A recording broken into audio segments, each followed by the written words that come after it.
Bonjour à tous, nous sommes le 1er août 2025. Merci de nous rejoindre pour suivre avec nous ce journal dont voici les principaux titres de l'actualité de ce 15h. La délégation djiboutienne participant aux Jeux de la jeunesse des Seychelles est arrivée aux Seychelles pour prendre part à ces Jeux. Dans l'actualité internationale, la famine, les tueries ravagent Gaza au milieu des démarches diplomatiques timides. C'est ce que nous verrons en fin de journal. C'était les titres. Place au développement de ce journal et nous entamons ce journal par cette convention. Donc un protocole d'accord a été signé entre le ministre de l'Environnement, du Développement durable, M. Mohamed Abdelkader Moussa Helem, et la représentante résidente du PNUD dans le cadre de la mise en œuvre d'un nouveau projet axé sur la planification, budgétisation de l'action climatique. Ce projet intitulé Intégration et adaptation au changement climatique dans le processus de planification de budgétisation de Djibouti, financé par le Fonds vert pour le climat à hauteur de 2,78 millions de dollars américains et sera mis en œuvre par le ministère de l'Environnement, du Développement durable en collaboration avec le PNUD et ce pour une durée de 3 ans. Objectif visant à renforcer la gouvernance à l'adaptation climatique, à produire une base de données probante pour la prise de décision et accroître également le financement climatique à travers le nouveau mécanisme de mobilisation, y compris avec le secteur privé. Je vous le disais dans les titres, la délégation djiboutienne participant aux Jeux de la jeunesse aux Seychelles est arrivée hier. Un événement majeur réunissant la jeunesse de la région, conduite par la ministre de la Jeunesse et de la Culture, Dr Hibo Moumin Assowe. La délégation est composée de jeunes athlètes, artistes, encadreurs techniques, responsables institutionnels, tous unis par l'ambition de représenter dignement la République de Djibouti sur la scène régionale. Alors, arrivée à l'aéroport international, la délégation a été chaleureusement accueillie par le secrétaire général de la CJSOI ainsi que des membres du comité d'organisation locale. Durant ces Jeux, les jeunes Djiboutiens prendront part à plusieurs disciplines sportives, compétitions culturelles, avec objectif non seulement de décrocher des médailles, mais aussi de promouvoir les valeurs de solidarité, de paix portées par la jeunesse djiboutienne. Et présente à cette occasion, la ministre Dr Hibo Moumin Assowe a salué l'organisation de ces Jeux et a exprimé sa confiance en la capacité de nos jeunes à relever les défis. Nous l'écoutons. La délégation djiboutienne est là avec 60 et plus jeunes pour participer aux Jeux de la CJSOI, 13e jeu. Nous remercions énormément Seychelles pour cet accueil fraternel, chaleureux, amical. On est déjà dans la fête, donc que la fête continue et que les jeunes puissent s'exprimer. Voilà ce que je voulais dire. Et gros plan cette fois sur la participation djiboutienne à ces 13e Jeux de la jeunesse. Nous vous proposons donc de suivre ce magazine de la rédaction.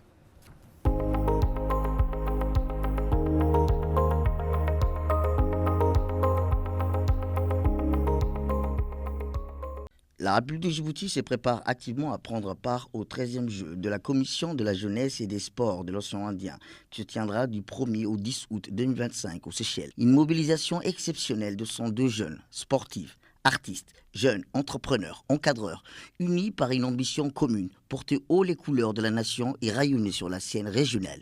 Musique solennelle, enfant, sur la vision éclairée de son Excellence Ismaël Omar Guelleh, président de la République et chef du gouvernement, l'ami incontesté de la jeunesse djiboutienne, notre nation transforme sa relève en fer de lance, son rayonnement. Sa priorité absolue, offrir à nos talents les tribunes mondiales, continentales et régionales. Excellence, la ministre Dr Hibo Moumin Assowe, orchestre avec maestria cette ambition présidentielle. Les 13e Jeux aux Seychelles incarnent parfaitement cette volonté, faire de notre jeunesse plurielle l'ambassadrice d'une nation dynamique et triomphante. En marge des Jeux, les ministres de la jeunesse et des sports des pays membres de la CJO se sont réunis à Seychelles pour affiner les dernières d'une organisation dont bénéficieront plus de 1000 jeunes de l'océan Indien lors de cette réunion de haut niveau. Dr Hibo Moumin Assowe, présidente en exercice de la CIGEO. Il défendra la vision djiboutienne d'une jeunesse active, unie et résiliente. Elle a également défendu le dossier des candidatures de Djibouti à l'organisation des 14e Jeux de la CIGEO pour 2029. Le ministère de la Jeunesse et de la Culture a organisé au Sheraton Hotel de Djibouti une réunion d'information et de préparation avec la délégation nationale qui représentera la République de Djibouti au 13e Jeux de la Commission de la Jeunesse et des Sports de l'Océan Indien, prévu du 28 au 10 août aux Seychelles. Placée sous la présidence de son Excellence Madame la Ministre de la Jeunesse et de la Culture, Dr Hibou Moumin Assoui, cette rencontre a réuni les présidents des fédérations, des troupes culturelles et l'ensemble des membres de la délégation djiboutienne, jeunes athlètes, artistes, entrepreneurs, encadreurs et responsables techniques. L'objectif de cette réunion était de clair, mobiliser, informer et motiver les représentants djiboutiens avant leur départ pour cette grande manifestation régionale. La réunion s'est achevée avec une séance d'échange interactif entre les participants et les encadreurs, permettant d'apporter des réponses claires aux dernières interrogations d'ordre logistique, organisationnel et administratif. Avec de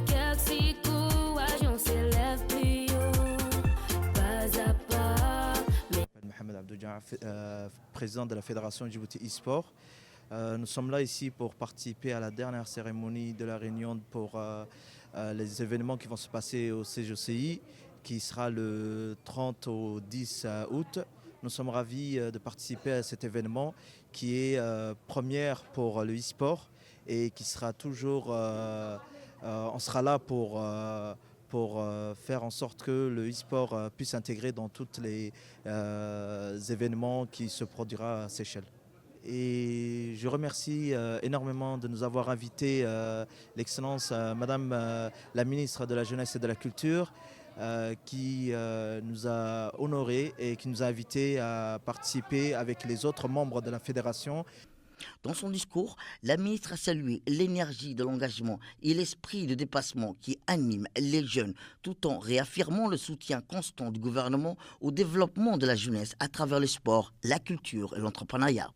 C'est un immense plaisir et une profonde fierté que je prends la parole aujourd'hui et préside cette rencontre, cette réunion. À quelques jours de la cérémonie d'ouverture du 13e jeu de la Commission de la Jeunesse et des Sports de l'Océan Indien, sur laquelle nous travaillons actuellement. Ces Jeux, bien sûr, qui se tiendront cette année aux Seychelles du 1 au 11 août 2025. Donc, vous venez de découvrir dans l'hymne la beauté de ce pays. Et je pense que Djibouti est autant belle aussi et partage beaucoup de choses avec Seychelles. Cette réunion préparatoire est bien plus qu'un simple point de passage dans notre calendrier. Elle constitue un moment important, un temps fort d'information, de coordination et d'engagement collectif destiné à garantir la pleine réussite de la participation djiboutienne à cet événement régional d'envergure. Cette année encore, la République de Djibouti est fière d'aligner une grande délégation, je pense que c'est la plus grande, de plus de 60 participants, composée de jeunes talentueux dans plusieurs et diverses disciplines sportives, culturelles, discursives, entrepreneuriales. En fait, ça montre bien que la jeunesse est transversale. Votre participation est hautement représentative, votre participation de tous. Vous incarnez la jeunesse dynamique, ambitieuse et porteuse de progrès et d'exploits pour notre pays et pour toute la région. Et je pense que notre plus grand ami, le plus grand ami de la jeunesse, son Excellence Ismaïl Omar Guelleh, est aussi fier qu'autant de jeunes puissent nous représenter dans ces Jeux de la CGSOI. Donc, je vous invite donc dès aujourd'hui à prendre pleinement conscience de votre participation à ces Jeux. Vous ne représentez pas seulement vos fédérations ou votre discipline, mais tout un pays, toute une jeunesse et toute une vision partagée au sein de la CGSOI. Celle d'une jeunesse océanique, unie par l'amitié et la solidarité, et avec des politiques définitivement tournées vers l'avenir et le développement durable. Sur le terrain de basketball, sur les tatamis du judo et sur les pistes d'athlétisme, les jeunes athlètes peaufinent les derniers détails de leur préparation. Réunis dans les différents centres d'entraînement de Djibouti-Ville, les jeunes engagés dans les disciplines sportives, culturelles, multiplient les séances techniques, physiques et tactiques sous la supervision de leurs entraîneurs respectifs. Encadrés par une équipe technique mobilisée par le ministère de la Jeunesse et de la Culture, les fédérations des jeunes participants djiboutiens témoignent d'un engagement sans faille, motivés par l'honneur de représenter leur pays sur la scène régionale. Dans une ambiance dynamique et fraternelle, les entraînements visent à renforcer l'esprit d'équipe, la discipline et la cohésion au sein de la délégation. Les disciplines sportives concernées incluent notamment l'athlétisme, le basketball, le judo, tandis que les activités culturelles et de jeunesse portent sur la danse, le théâtre, l'entrepreneuriat ainsi que les débats sur les thématiques de société. Mais de la main, on danse ensemble sur les affaires. Danser, danser, au rythme d'aujourd'hui, chanter. Je m'appelle Amani Mohamed Ali. On est des judokas. Je suis venue de Clip HDD. Là, on est en train de se préparer pour la compétition de Seychelles. On va partir en Seychelles. On sera 4 personnes. Il y a 2 filles et 2 garçons. Et on est en train de s'entraîner dur, matin, soir et après-midi. Et avec notre coach qui nous aide. Et aussi, j'ai envie de remercier notre coach. Je m'appelle Abdelrahman Hassan Saïd et aujourd'hui on est venu pour l'entraînement de basket pour se préparer avant le tournoi de Seychelles de la jeunesse, ce qui se passera le 1 au 10. Là on s'entraîne un peu avant le grand tournoi. Ça veut dire qu'il faudra qu'on retrouve de l'effort et qu'on s'entraîne plus pour mieux gagner. Un moment symbolique et très attendu, la remise officielle des équipements pour ces 62 ambassadeurs de la jeunesse djiboutienne. Revêtir les couleurs nationales est une fierté immense et une responsabilité. Taille par taille, discipline par discipline, chaque membre de la délégation reçoit sa panoplie complète, tenue de sport, de cérémonies, d'accessoires, une logistique minutieuse pour que chacun soit parfaitement équipé et uniformisé. C'est aussi cette occasion que le nom et porte-drapeau de la délégation a été dévoilé, un moment solennel salué par une salve d'applaudissements. Également dans l'actualité, il y a bien cet atelier de formation régionale sur le démantèlement des réseaux criminels. En effet, dans le cadre de ces efforts pour renforcer la lutte contre la traite des personnes dans la région de la Corne de l'Afrique, le ministère de l'Intérieur, en partenariat avec le Centre international du Caire pour la résolution des conflits, le maintien de la consolidation de la paix, a clôturé une formation intitulée « Démantèlement des réseaux criminels » pour le renforcement des dispositifs nationaux de lutte contre la traite des personnes, le trafic illicite des migrants. Cet atelier qui s'est tenu à Aïla Hotel du 27 au 31 juillet a réuni des représentants d'institutions publiques, des forces de l'ordre, du système judiciaire, d'organisations non gouvernementales ainsi que des partenaires internationaux. Durant 5 jours, les participants ont bénéficié d'une session axée sur le renforcement des connaissances des cadres juridiques nationaux ainsi que le développement de leurs compétences. En marge de la 6e conférence mondiale des présidents des parlements, l'Union interparlementaire a organisé avec son partenaire Equimundo une réunion d'information, d'échange, d'expériences jeudi 31 juillet. Equimundo est un centre international qui promeut l'égalité homme-femme, notamment d'un point de vue masculin, c'est-à-dire promouvoir les droits des parents, surtout ceux des papas, qui sont souvent mis de côté, voire ignorés dans le processus de parentalité. La délégation parlementaire djiboutienne a pris part à cette réunion dont l'honorable Omar Ahmed Ouaes a profité de l'occasion en exposant à ses collègues l'exemple djiboutien qui offre aux mamans le bénéfice d'un congé de maternité de 6 mois grâce à une loi de 2020, cette législation ayant pour visée majeure la promotion de l'allaitement maternel exclusif les premiers mois de la vie du nourrisson. Et donc, de la part des échanges, des débats, la réunion a mis en lumière la nécessité pour les parlementaires donc, de réfléchir sur les voies et moyens de mettre en place un caucus dédié à la parentalité afin de préserver les droits inhérents à la protection de la cellule familiale.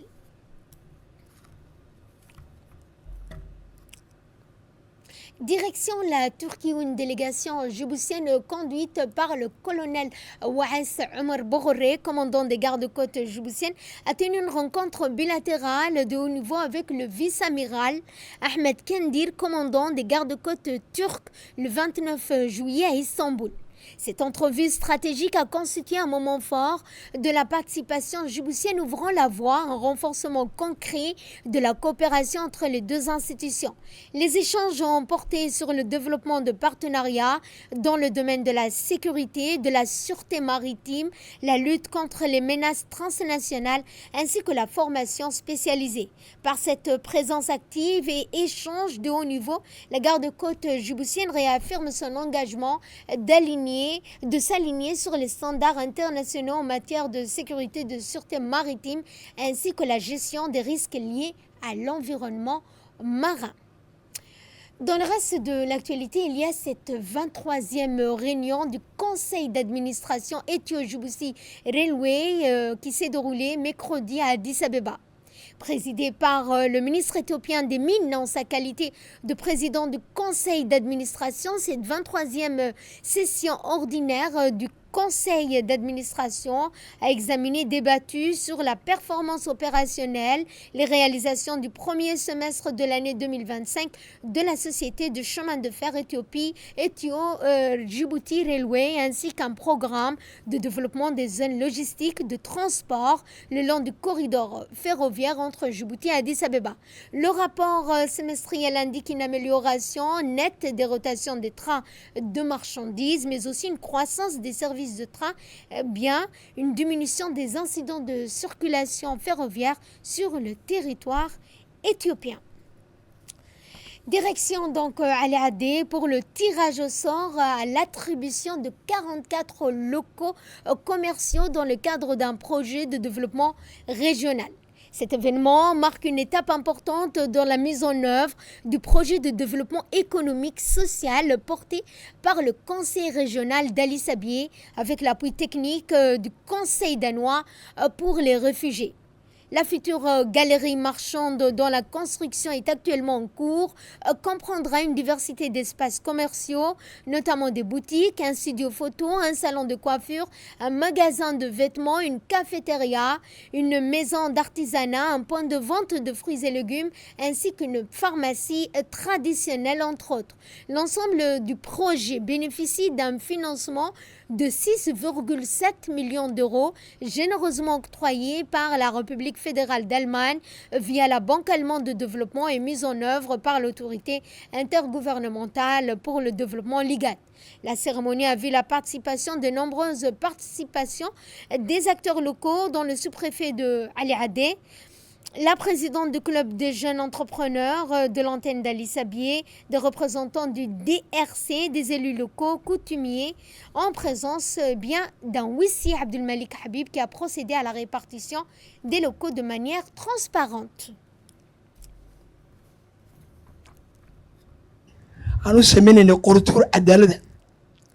Également dans l'actualité, il y a les panels, les travaux de la 18e édition de la Foire internationale du livre de Hargeisa qui se sont achevés hier soir dans une atmosphère chaleureuse, empreinte de partage, de convivialité, d'échanges intellectuels.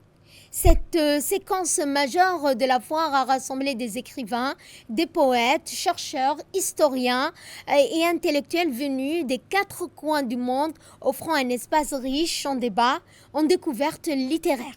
Parmi les figures les plus remarquées de cette édition,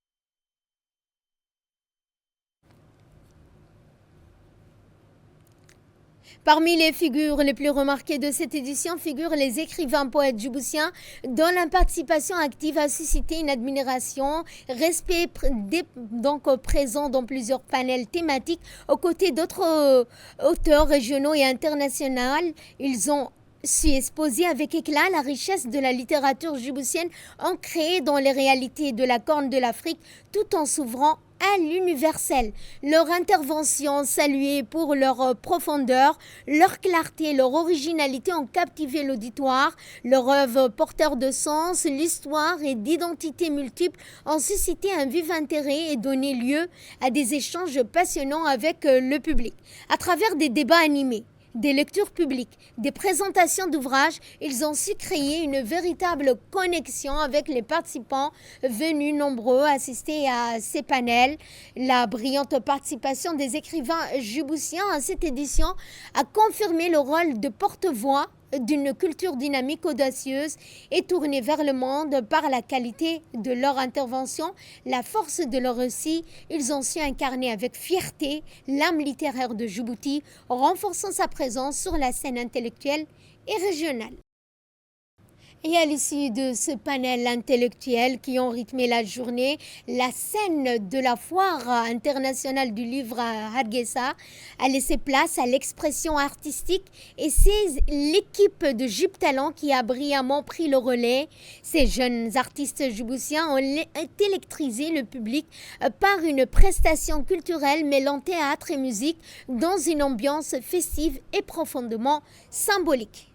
La performance théâtrale a été suivie de prestations musicales captivantes portées par des voix puissantes, des compositions originales, des chansons interprétées ont résonné avec intensité dans l'espace festival, attirant un très grand nombre de spectateurs dont plusieurs étaient venus spécifiquement pour assister au passage de Jib Talent par leur énergie communicative, leur créativité et la finesse de leur expression artistique. Ces jeunes ambassadeurs de la culture djiboutienne ont marqué les esprits. Leur prestation chaleureuse, saluée par l'ensemble des participants, restera l'un des moments forts de cette édition, témoignant du dynamisme, du professionnalisme, du potentiel de la jeunesse artistique de Djibouti.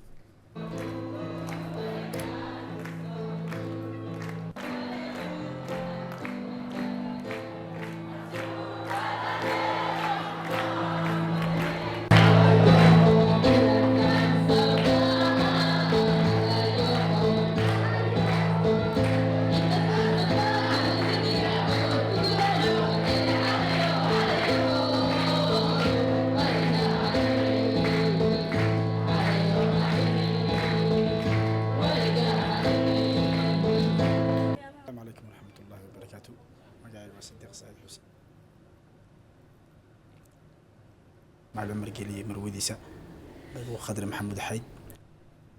Et dans une allocution prise sur le moment par notre correspondant sur place, Mohamed Abdurrahman, le président de la commune de Balbala, a déclaré « Nous sommes aujourd'hui au centre culturel pour accueillir la foire internationale du livre de Hargeisa ». Il a rappelé qu'il avait assisté à la projection d'une pièce de théâtre unique publiée en 1983. Il a souligné que ce roman,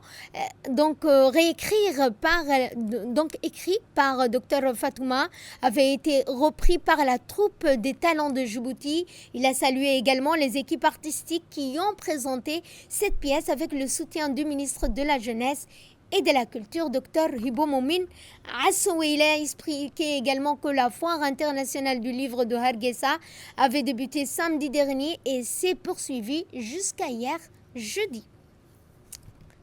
De son côté, le président de la commune de Boulaous s'est dit heureux de participer à la foire internationale du livre de Hargeisa et de représenter notre pays. Il a ajouté que Djibouti avait un président qui accordait une attention particulière à la culture en créant un ministère chargé de la promotion de la réalité culturelle. Il a souligné que le public avait assisté à la projection d'une pièce de théâtre de l'écrivain Hassan Ilmi publié en 1983. De là, nous passons à ce qui domine l'actualité régionale, mais aussi internationale. Au Kenya, le Kenya accueille la première conférence panafricaine dédiée à l'intelligence artificielle. L'événement vise à affirmer la position stratégique du Kenya dans les discussions mondiales de l'intelligence artificielle avec la participation de 1500 dirigeants d'entreprises, décideurs politiques, chercheurs, innovateurs venus de toute l'Afrique et du reste du monde. La conférence devrait contribuer à renforcer la présence africaine sur les plateformes mondiales consacrées au développement de l'intelligence artificielle tout en positionnant le Kenya comme un acteur central dans l'orientation de ce secteur à l'échelle locale mais aussi internationale. Je vous le disais dans les titres, à Gaza, au 665e jour du génocide et massacre d'extermination à Gaza, les attaques israéliennes contre les habitants de l'enclave se poursuivent, en particulier contre ceux qui cherchent à obtenir de l'aide humanitaire. Le Fonds des Nations Unies pour la population a souligné que les femmes enceintes, les nourrissons, les enfants meurent à Gaza en raison de la faim, de l'effondrement des services de santé et de nutrition. Il convient de noter que les appels internationaux et onusiens à mettre fin à la guerre et au blocus imposé à Gaza se sont récemment intensifiés, notamment après l'augmentation du nombre de victimes de morts de faim tuées dans les pièges de la mort au point de distribution d'aide humanitaire par l'organisation humanitaire à Gaza.